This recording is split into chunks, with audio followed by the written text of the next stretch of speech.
Well, welcome to a 11:30 edition of the Grizz 901 Postgame Show. We're all super excited to be here.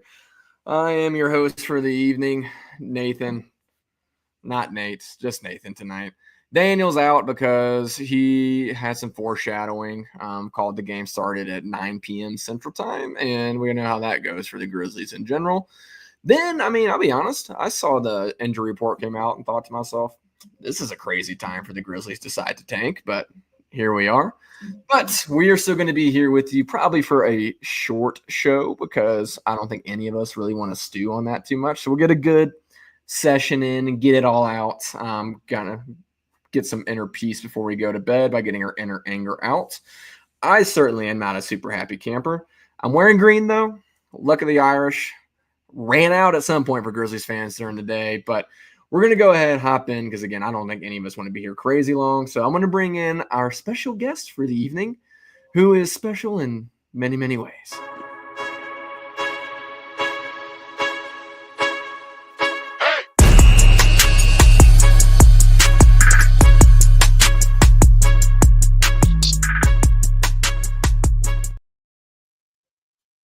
Hi, Ryan. Hey, everyone. So glad you're here, buddy. It's so exciting. Yes, I feel like we're bringing more energy than that Memphis Grizzlies team did. Oh, yeah. Just ask Marcus. That was super fun. Hey, Art. I think Art might be right. I know I've got a few going on like here. Hey, Heaven's healthy. Getting us on early. King Meeks with another reason we lost. Wayno with one of two reasons we could have not lost. So by less than 30, yeah. Yeah, Desmond, after being cheeks the last time we did this show against the Cavs, had an unbelievable night, played out of his mind. Also, Brandon Clark. I am going to mention Brandon Clark continues to do Brandon Clark things. And then we got yet another reason that we think the Grizzlies lost tonight. There's a bunch of reasons, Ryan. So why don't you tell me what went wrong tonight for the Memphis Grizzlies? What didn't? I think the list is probably too long to really hit. We're trying to have a shorter show. I don't know the bullet points because that's a long list. They looked completely disinterested, right? Like Jaren was terrible. Every role player was bad. Not having Ja, even someone like Scottie Pippen, who is an energy player, not having him. If Desmond Bane doesn't do it, Desmond Bane does. We get beat by 30 plus. Easy. Yep. And Heaven's healthy. That comment, I had that in my notes because that's a great point because they made that mini run in the third and they cut it to 4. And then immediately what happened is, even like everyone was disinterested, even the coaching staff, including Taylor. Like he was asleep on the sideline. We cut it to 4. We have momentum. We're rolling a little bit. Then the Kings come right back with a 2, and I think they hit a 3, and it gets to 9. Most coaches who call themselves high quality, the game situation. Does it change the outcome? Maybe not. But most good coaches are calling a timeout in that situation. No one is letting it get back to double digits. So after it gets to 9, 2 possessions in a row after you have a mini run, a good head coach, NBA head coach, a championship caliber playoff head coach, calls a timeout in that scenario to cut off that mini run from the Kings. But that didn't happen. Kings bring it to double digits. The Grizzlies have another mini scoring run, but it's too late. And so the Kings go on another run, and it's just even worse, and it just snowballs, right? Where if you call that timeout, instead of letting it get to 12 to 15 before you decide to call it, if it's around 9 and you have another mini run, then it's 2 or 3 points. You can absorb another mini run from the Kings. That didn't happen. So everyone was completely disinterested tonight. Jaren, I thought, was bad. And the coaching staff was really unserious tonight, I thought. Well, as DC Cashville was saying, just had his arms folded. That's all he was doing. He's just standing there. He's not doing anything. Like, I'm not sure what would have mattered tonight, but I'm going to try and keep myself pretty PG because I was pretty not PG before the show started. Daniel's asking, is this a show from prison? It's called Yes. It's a West Coast game that the Grizzlies sucked in. So, yes, this is essentially a show from prison. Yeah. But left too many threes open, didn't stop the run like you and Heaven's Healthy are saying. A lot went wrong for the team tonight.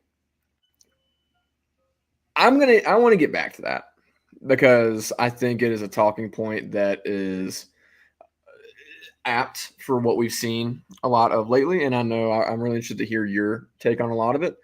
I do want to bring up one part of it as well, which is the team's not good enough.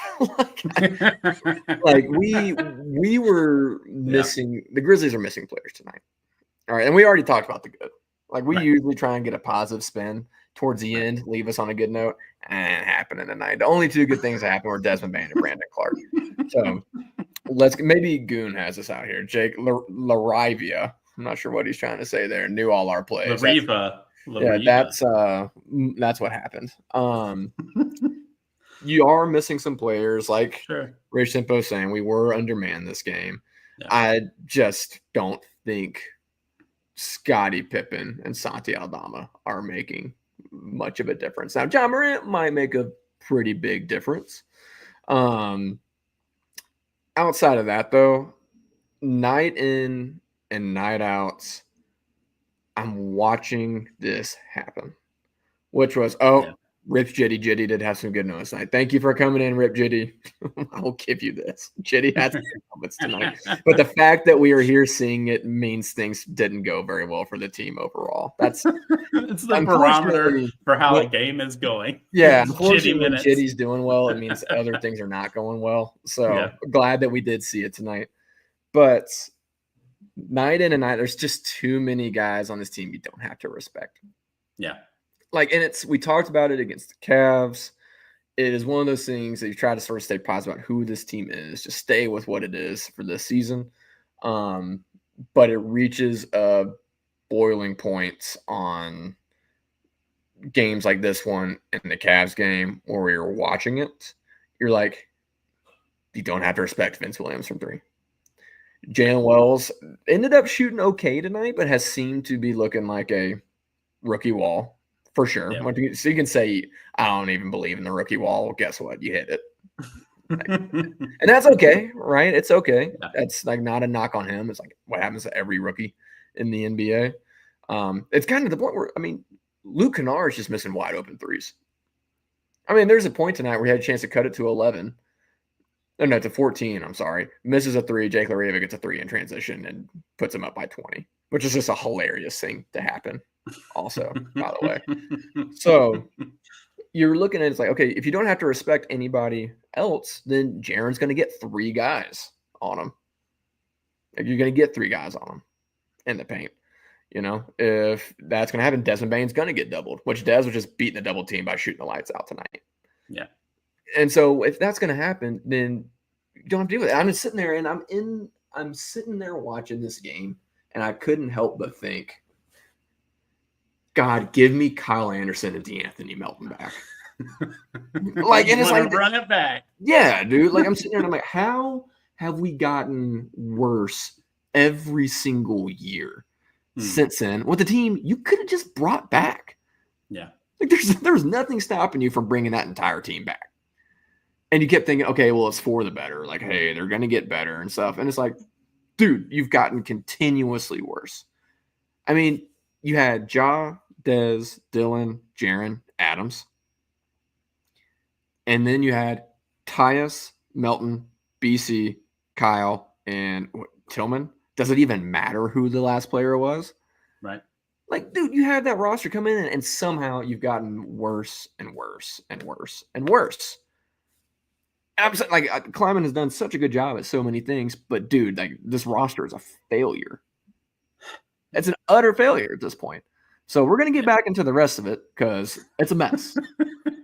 And obviously tonight we're going to overreact. Yeah. Like, listen, you can say, let's be balanced. Let's keep our heads about us. No, I just had to stay up till 11:30 Central Time to watch that. We're not going to have a level head. We'll have a level head tomorrow. But go into what you see with the roster construction for a minute now that I'm going to hop off my soapbox for a sec. Yeah, so I think it feels like a failure because of the expectation level, right? Like we were expected to be a top seed in the West, which we were for a long time, a 50-plus win team. Everybody thinking all year we have a real shot to make it to Western Conference Finals. Some people are talking about NBA Finals. And I mean, I've been telling y'all for months, it's just not the case. Like this team was a year or two away, and it's just too young. The young players are going to play bad. Like they're going to have stretches of bad games. That is what young players do. When you essentially have 3 players who are rookies in your top 9 rotation, the fact that you're even a 40-plus win team is actually remarkable and kind of shows how good the core 3 has been, and someone like Santi contributing when he's on the floor, right? Because I'm counting Gigi in as a rookie. Reclassified, he should technically be in this rookie class to begin with. And he hasn't been good, right? Coming back from injury. But 3 guys in your top 9 rotation are rookies, quote unquote. And so I think there is a bright side that you can look to it. I think it feels like a failure because you didn't do anything at the trade deadline, which we talked multiple times about who was that trade for, right? But it does, like, there is a long-term trajectory to this team. And I know no one wants to talk about long-term because that long-term kind of style could never be realized, right? Like we could invest 2 or 3 seasons in Vince Williams Jr. and he just never gets better, right? Like he could just always be this guy. And now we're talking about the core 3 at an advanced stage or in the middle of their prime, and we're trying to retool on the fly because Vince or Gigi is not who we thought they would be. So, I mean, the trade deadline, I think, kind of took the wind out of this team's sails a little bit. I think they really thought there was going to be something that happened where a player came in instead of just trading pieces out, right? Do you know what their record is since the trade deadline? I actually had to look this up because I was kind of curious. I know it's bad. They're 8-10. And so we talked and everybody had discussions about Jimmy Butler. Would he have been happy in Memphis? Probably not. Is he the kind of game changer that this team would have needed if he would have been locked in? 100%. He's locked in with the Golden State Warriors. Look at that team. Trade deadline, they're at the end of the play-in. Now they're solidly a 6 seed, threatening to get up to even to a 5 or 4. So the trade deadline, like veteran teams know how to approach this. And the Grizzlies are a young team, and they just don't look serious. 8-10 since the trade deadline is not a serious team. This is not the way you want to look going into the final 13 games of your NBA season. You're trying to build something in cohesion to head into the playoffs rolling a little bit. You don't want to be trying to find answers in game 69, right? Like if you're still searching for who can I play in game 69, you have a problem. And that's where this team is at right now. And that's just as simply as it put. But then there's also the other side of the coin where Ja is just trying to get to the playoffs, right? Like he is just not going to risk anything over this final 13 games that could put in jeopardy a playoff push for him. And I expect Ja to be the Ja that we've seen his whole career, going full bore, 100%, wild at the rim come playoff time. And that's a completely different player for this team. The problem is everyone else that's going to play, are they ready? That's what we'll find out. The answer is no. They are not ready. So this, by the way, I have this. I'm just going to put it up because this is how I feel tonight. We're just going to put this here. It's how I feel. I just had it sitting there, and I'm like, you know what? I'm going to put it up. I'm with you. I think what is super frustrating about watching the Grizzlies is they've been a couple years away for like 4 years. Yeah. And you're yet to maximize. I mean, you just keep saying, hey, we doubled down on youth. That was probably a mistake. Well, now you've tripled down on youth. Yeah. And you're in a direction where you're going to quadruple down on youth next year. Yeah. Like you sort of had moves that you could have made at the deadline. Maybe you couldn't have, but it feels like it's always an all-in move instead of making some peripheral moves that set you up for other peripheral moves. and it's just one of those things where it's like, why can't this roster be built out? Why can't it happen? Why are you always a couple years away? Like that's like, what are we doing here? So it is super frustrating to see that when other teams have successfully built their team out, right? And that's what's really frustrating to see. Now, with that, I don't want to blame a lot of these guys, right? Like Vince was hurt, has not had much time with the team. Gigi, super young. Obviously, that's gone the wrong way for this year, at least. There's plenty of time for that to go the right way. Sure. But gone the wrong way for this year. Jalen Wells starting as a rookie. Edey starting as a rookie. Like it is a very high expectation to be expecting these guys to perform 70 games into the season. Yeah. And their first seasons in the NBA or like very shortened injury riddled seasons in the NBA. So part of it's roster construction. The other part of it, though, is going to be these guys being led and developed and starting to feel confident in what they're doing. Yeah.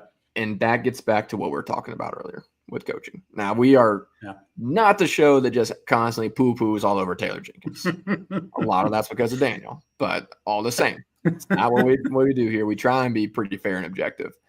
But I also watched tonight what you say about the run.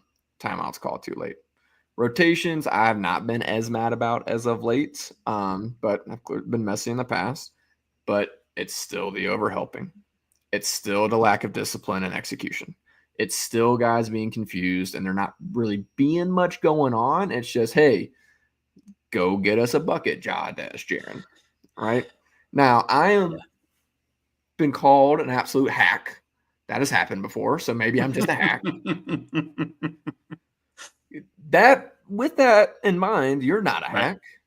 Am I crazy, or is there a lot of it that is saying, like, these guys also just don't know what's going on and seem like they're disinterested and have no discipline? Yeah, so that's difficult because there is two sides to that, right? Like any team that is coach-led, like if the coach is the one that has to fire you up and get you focused, that is an inherently poor team, right? Good teams are player-led. And there has been a lot of times this season where we have been void of a player-led person, which is insert why I think Kleiman liked the idea of Marcus Smart. Marcus Smart body is just done, right? Because that is someone who is a vocal, physical presence on the floor that is a leader. That is what you got with Dylan Brooks, for all the warts that Dylan Brooks had. A vocal, physical person. Maybe you don't want to follow him, but he is someone that will get you going, right? And between Ja, who is probably considered, Ja and Bane, the most physical or the most vocal leaders on this team, Ja has looked disinterested most of the year. Bane has had lulls to the season where he hasn't played well, and that's affected his being vocal. That's why I'm like, let's just get to the playoffs, because I think that will come back, especially from Ja, with Bane, with Jaren, the focus and drive to get there. Like, this is a team that has been successful every year that they've been healthy, right? They've gotten to the playoffs. Their whole regular season was we played harder than everybody. They got to the playoffs, their legs were done. And I think they're just trying to get there. They've got, 13 games left, something like that. If they win 6 more, that's probably a win, if we're being honest, right? If they can get to 49 to 50 wins, that is probably good enough to stick in that 3 to 5 range. So you're really honestly only looking for 6 more wins, 5 or 6 more wins out of the last 13. So I don't think this is going to turn around, is what I should say. I think this is going to be ugly all the way to the end. And then all of a sudden, we're going to see the Grizzlies that we're accustomed to seeing come playoff time. But I'm not worried about the core 3 and BC. Everyone else is the concern. Yep. And this is where it kind of goes into Taylor's part and the coaching staff part. like Lamar Stevens, I'm just going to use Lamar Stevens as an example, not trying to prop the guy up or bury the guy or whatever, but Lamar Stevens is a perfectly adequate NBA player as your 10th or 12th man, right? Too many times, what Taylor does is if someone has a bad stretch of minutes, they sub out, you never see him again, right? Like Gigi is a perfect example of this. Gigi is 100% struggling. He's 19 or whatever he is, right? Like he's 19 or 20. Let the guy play through the struggles. The minute you turn to someone else, this is why I think David Roddy, Jake LaRavia, all these people had trouble. Sure, they weren't good enough to really be big rotation contributors, Gigi has that ability. And to not let him play through mistakes, I think hinders his development. And so now we're scrambling 68 games in the season and putting him in the G League. That's just a classic mismanagement of talent. Like it just is. No one does that. No one puts somebody in the G League less than 15 games in the end of the season and is saying like, hey, you're going to help us in the playoffs still. So are we expecting Gigi to play at all in the playoffs? No. Like, not at this point. It's a complete mismanagement of that talent. Like, yes, he's missed half the season. It's been rough coming back. We knew it would be. He's got to play through it. Like, you got to let the guys make mistakes. It's not like he's directly cost us games, right? That is where I have a problem with Taylor and the way he handles that kind of stuff. And I'm sure he's getting input from the other guys like St. Andrews and all them.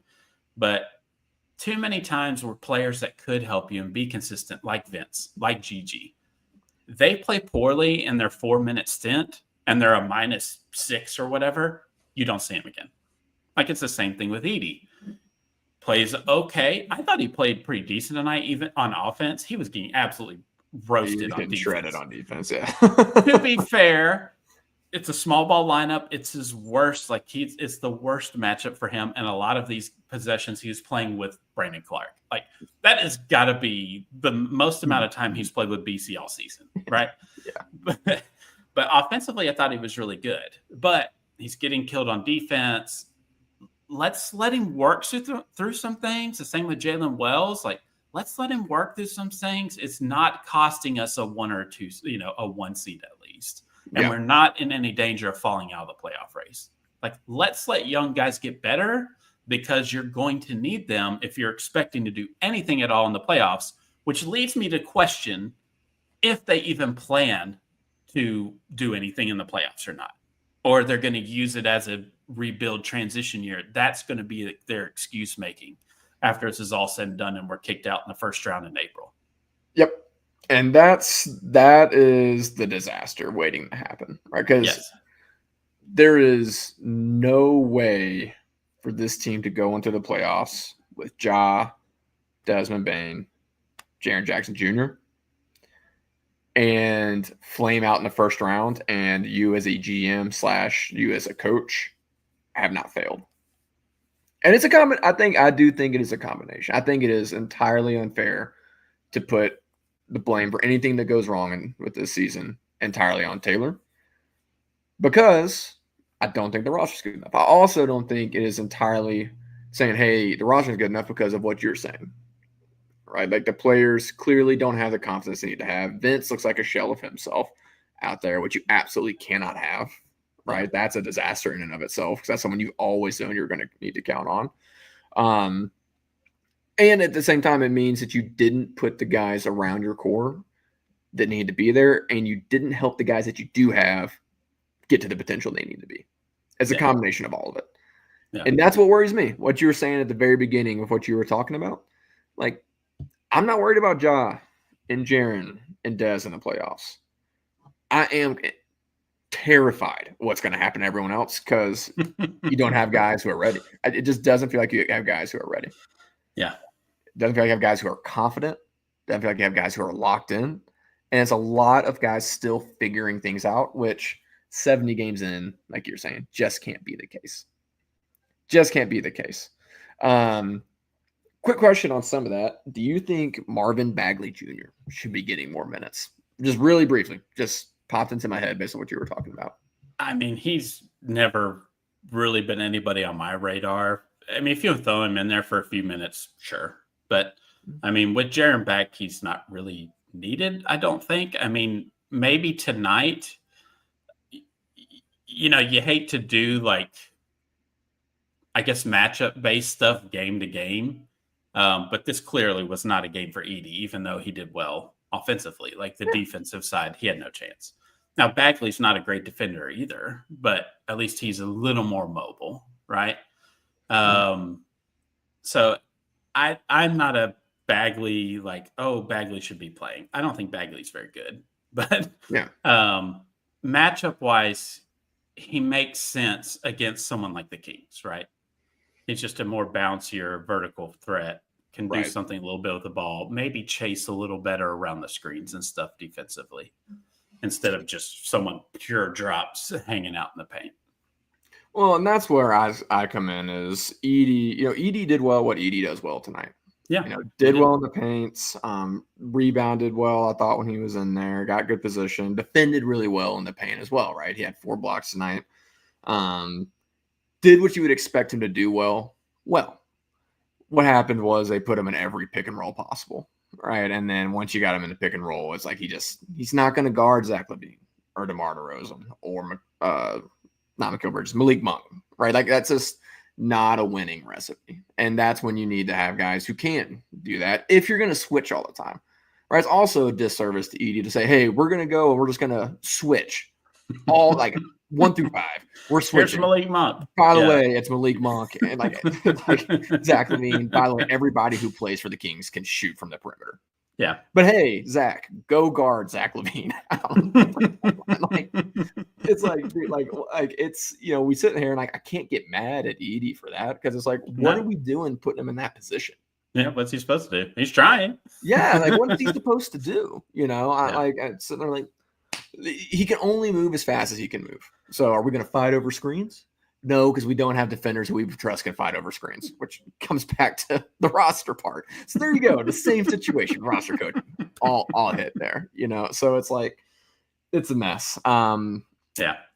It's a big problem, right? I think Edie, like I have said time and time again, he continues to develop really, really well. I was always concerned about having a rookie center, no matter who it was. It could have been Kelly Ware with Miami, who is as athletic of a big as you could possibly find these days. And I still would have been worried about having a rookie center. Now you have Edie, who has to adjust to the speed of the NBA, which is not going to be his strong suit. Plus, he's a rookie for a team that wants to make noise. Come on, man. Like, you're just putting him in a rough spot. But I think this team is going to play. Who do they play next? I don't even know who their next game is. You're a look-ahead guy. They play the it's West Coast because it's late again. I was just looking at it a little while ago. Blazers, yeah. Play the Blazers. I'm sure they'll get guys back. I'm assuming they will get I think they'll get Santi back, if I had to guess. So you get guys back. They'll play much better. I anticipate they will win against the Trailblazers, and it'll be a much better game, much more enjoyable to watch. These problems still stand. Yeah. Right. And it's going to be much more fun. It'll be one of those games you kind of get to enjoy watching. But when you talk about what the expectations for this team, which was make it to the second round, push for a West Finals, maybe even be able to contend for a Finals. Yeah. It's like, it's depending on the matchup, it would be a small miracle to make it out of the first round with the youth that you have and the fact that guys clearly aren't super confident and clearly aren't sure exactly what the role is. I agree. Which is hilarious because me and Daniel said 10 games into the season, do you think they'll still be playing 12 guys at the end of the season? I was like, yeah, there's 100% chance that will be happening. And Daniel said, there's no way that'll be happening. Here we are, Daniel. Don't shut down the stream, please. But I do think there's promise for this team. I think Ja looks like Ja. Jaren has been great. Dez playing like he plays tonight. If he could just get it consistently, it would be great. It's just the guys around it. Are you able to put those pieces together? And it looks like there's no hope for that this year. Wayno, don't get fired, brother. Appreciate you coming in as always. It's literally the 2 other guys on the court. right? Like that's how the Lakers upset them that year. Mm-hmm. They had to choose. And the Lakers chose to leave Dylan Brooks wide open, and he had a historically bad series, which led to his departure. Yep. Now, I think Edey's fine. I've been saying all year he's been playing in a miscast position. Yep. I think if you roll into a playoffs against, say, for example, in the 4-5, and it is the Lakers, right? If you roll into that series starting Zach Edey and Jalen Wells, you're not serious about winning. Well, given this roster, let me ask you this. It's got to be BC. Okay. It has to be. Jalen Wells and BC? I would be fine with Jalen Wells. I'm fine with Jalen Wells sticking in there. I just don't think you're serious about winning if Zach Edey's in there. I just don't. I don't think you can go into there 2 rookies and expect to contend with LeBron and Luka Doncic. Even though the Lakers, I don't think, are an incredible team. I think they're very beatable.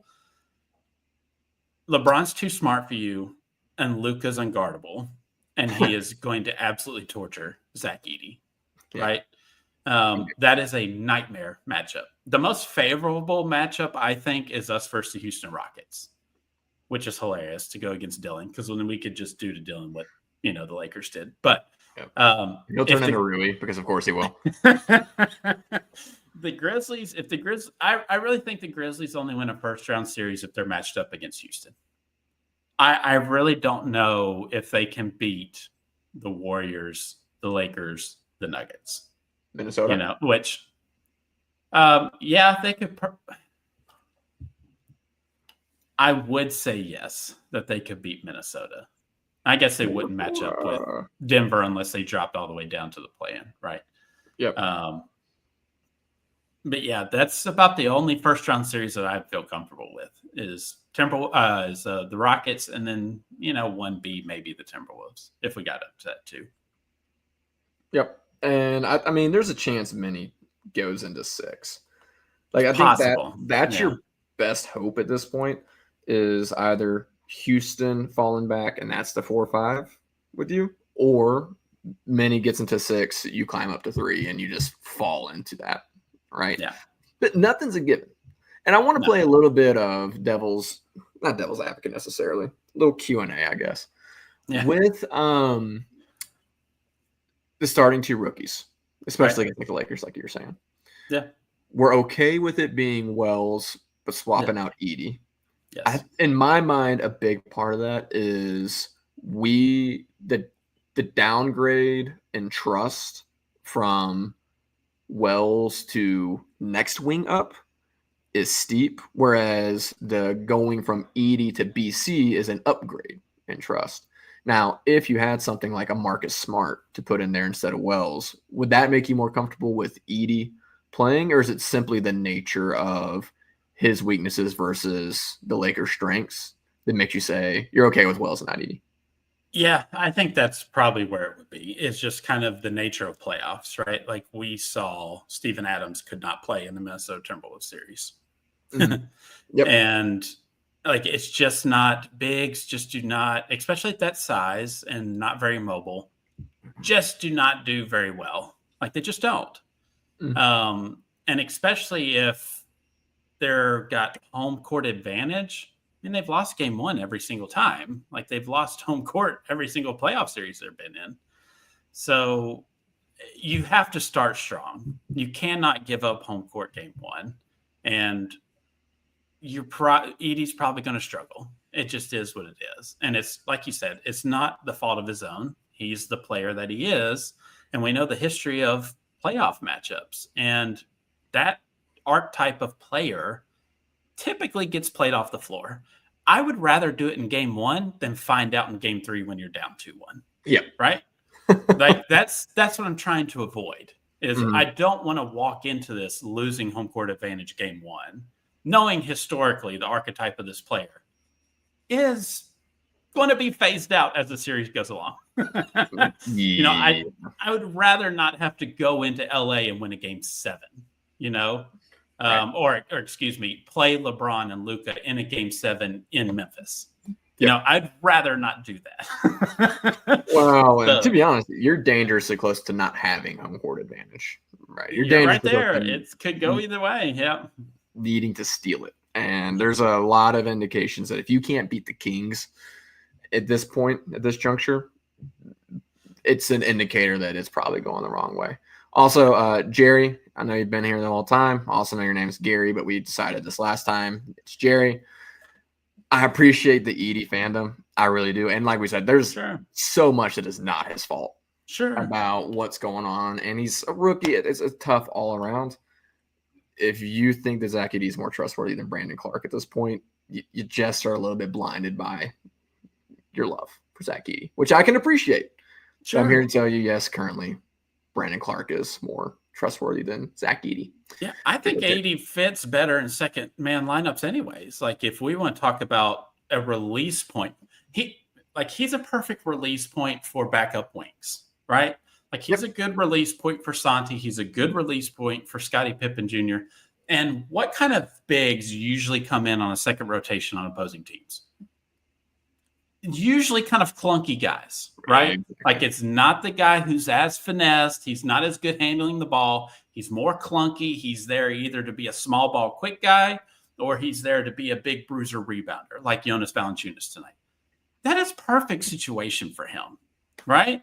Like, and it's a great point. He's a good player. Like he hasn't been bad. He has not been a tragedy like I thought he would be. Right? Like just a full transparency. I did not want them to draft him at all at 9. I hated the pick. But he has shown moments where he can dominate. And in a second man lineup, he can be the release point for that if he's by the basket and put somebody in the rim. He's the 5th option in our first 5. Like he is not going to get the ball at all. Which his best ability is getting the ball near the rim and just dunking it. And that is what I think he's miscasted being in the starting lineup, especially in the playoffs, where he fits much better in a backup role in a playoff situation. Right. Which is, in my opinion, I could be wrong. It's also not to say that he's not going to develop into more than that. Right. Because he hit a couple threes. Well, it's not even that. And clearly, I mean, he was able to carry a team at the collegiate level. He has a lot of ability and talent. It is just a matter of being able to catch up to the speed. Like catch up to the speed of it, right? Like there's a few times tonight he just pass comes in, it's a bounce pass, he's just not ready for it. Or he's just not quick enough for it. And that's an adjustment. Right, that's not just Edie slow thing. That's a lot of rookie bigs in the league aren't ready for it. Bismack Biyombo still can't catch. It's like there's a lot of reasons for it. But he's as of right now fits better there. But again, I think any rookie center was going to be that way. Like that was how it's going to be. It's why well before draft season ever even came around, I was like, you cannot go into the season with a rookie center. Not only did they do that, they doubled down. They didn't get one at the deadline. No, they actually did, but they don't play them. Like it's just crazy. It's just crazy to me that you said, hey, we have John Morant and Desmond Bane and Jaren Jackson Jr., and we're going to go with a rookie big, which is a traditional disaster for any team trying to compete. And also it's the same thing as it is with Wells and Bentz and Zach Edey. You're putting them all in an unfair position and asking something that's unfair to them. Yeah. It is simply the case, right? So all around, I think there's a lot of issues with this team. I think that a competitive second round series would make a lot of fans happy at this point. I think that should be something you try and enjoy, but also should be a little bit disappointing to Grizz fans. It's not where this team should be, in my opinion, at this juncture. But I would be happy also, given the way the season's gone in a second round series. So let me tell you who'll be super happy about it is Taylor Jenkins and Zach Kleiman, because if they get destroyed in the first round, those seats are going to be like lobster hot. He won't. No, Taylor won't be able to sit. Yeah, like, it's be molten lava. He cannot sit in a chair. He will. I don't think Taylor Jenkins can survive a first round flame out, no matter how it goes. I don't think there's any way it happens. I will tell you, I think it is going to be entirely unfair. The blame that is put on him if that happens and is not put on roster construction. Yeah. I agree. It's an utter failure. They're directly linked. Yeah. Now, anything could happen. Vince Williams could remember how he played last year and start being an absolute maniac again. Wells could get over the rookie wall. Edey could end up being freaking amazing, and all of a sudden it all clicks. Like, all of this is within the realm of things that could happen in this world. Absolutely. I would not put money on pretty much any of those happening. Just to be really clear. It's just the consistency of it. You know, like, you probably get one really good Edey game in a 7-game series, right? Yep. The other 5 or 6, fingers crossed, right? Like, yep. Vince, can he have 2 or 3 games? If Vince is awesome for 2 or 3 games, we probably win a series. You know, is Santi good? Is he going to be good the whole series, or is it going to be 2 or 3 games? Like, yep. It's just that consistency of the other 2 guys on the court. And the bench obviously can't fall apart, but the consistency is the thing. Like, we just don't – there's nothing that we're watching right now, like, which goes to your point, that makes you feel confident that you're going to have a contributor, a consistent contributor in a tight playoff game. Yep. And honestly, I will say the one thing to be hopeful for is the 2 that you would count on are guys who are not playing right. Did not play tonight. And that would be Pippen, who I cannot believe that is who I'm saying, given how I felt at the beginning of the season. Yeah. But Scottie Pippen Jr. and Santi Aldama. Those are the 2 who, if you're going to get consistency from the guys you don't already have consistency from, that's who you think it would end up working out as. But the problem is still going to be you do not have wings that you can trust, which, again, Jalen Wells has been awesome as a rookie. I think he should win Rookie of the Year. I think he's been incredible. We've seen it from Vince Williams, but Jalen Wells is a rookie who appears to be hitting the rookie wall, despite the fact that every rookie ever says they don't believe in it. And Vince just doesn't look like he did last year. And whether that's the injury or lost confidence or whatever it is, something's missing that was there last year. Right. So I think if you get really good production out of those 2 guys, one of those 2 guys, then the rest of it actually could fall together because you get some consistency out of Santi. I think Scotty has been pretty consistent for an extended period of time now. So I'm not as worried about him. But if you get one of those guys to play really consistent, knock down shots, play solid defense, that could swing a series for you. Yeah. It just is hard to see that happening, to be completely honest. But all right, we've gone way further than I meant to and kept it way more even keel than I thought we would.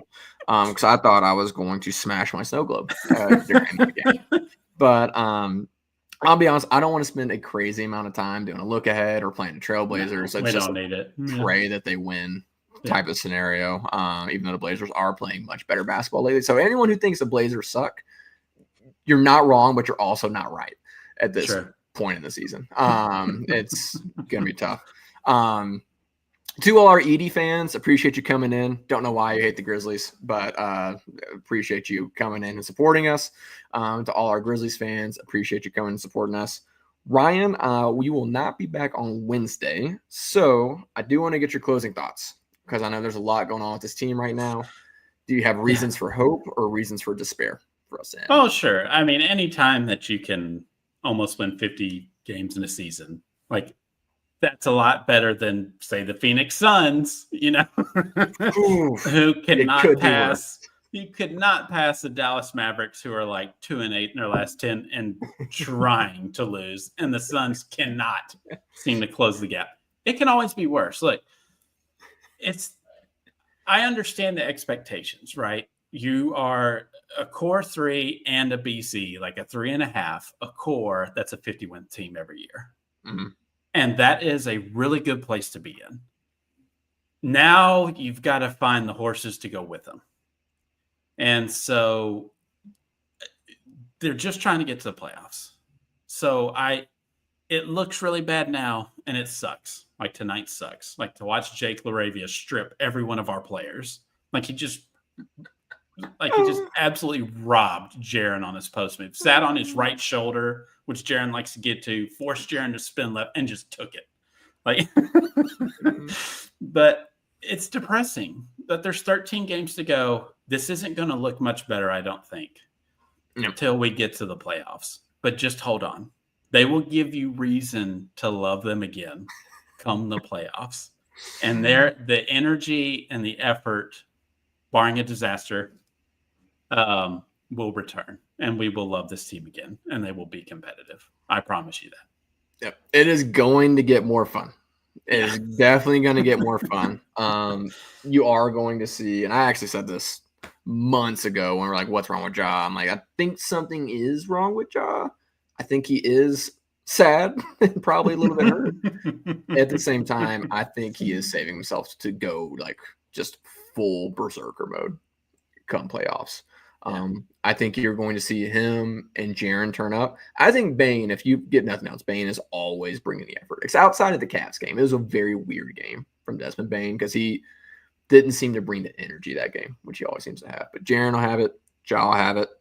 It's about horses come in. But that's not about tonight. We'll let them give us hope. For now, we're all with Marcus, and we are in total despair. And we are just hurting inside. But it just, Goon's got it right. This is why. Jake knew all our plays. That's the only reason tonight went the way that it went, is because it went our way. But it's only Monday, guys. It's only Monday. Knew all our plays. But all right, we're gonna wrap it up. We don't want to go too long tonight. It is super late. Appreciate everyone hopping in. Again, we're all in despair. It's all going to not be desperate at some point. But we're going to see how it all pans out. There are absolutely jobs on the line. So if you think there isn't going to be some desperation and some hardcore basketball at some point, that is the one thing I think you were dead wrong about. Thank you all for joining in. We had a few Zach Edey fans in here who seem to hate the Memphis Grizzlies. Don't know why that, but appreciate y'all coming as well. We don't hate you. Everybody, thanks for joining in. That was a brutal night. It's late. Appreciate y'all hopping in. But we will be back Wednesday night for another late one. I'm not sure exactly what time that game starts, actually. Let's see. Another late one. Yeah, I was about to say. Super fun week Daniel chose to take off. But it will be 9 p.m. Central Time against the Portland Trailblazers. Depending on how that game goes, we may start a wee bit early, but we'll be back regardless. I'll have another special guest on. Ryan, appreciate you staying up. I know you got kids that are going to wake you up early, so thanks for coming on, brother. Yeah, man, it was always fun. All right, we're going to get out of here. We're going to get some sleep. Suggest y'all do the same. The sun's going to come up tomorrow. It might be a little bit cloudy, but it's there. It is there. Everybody, be safe. Enjoy the rest of your evening. We'll see you on Wednesday night. Be nice. Tell your friends.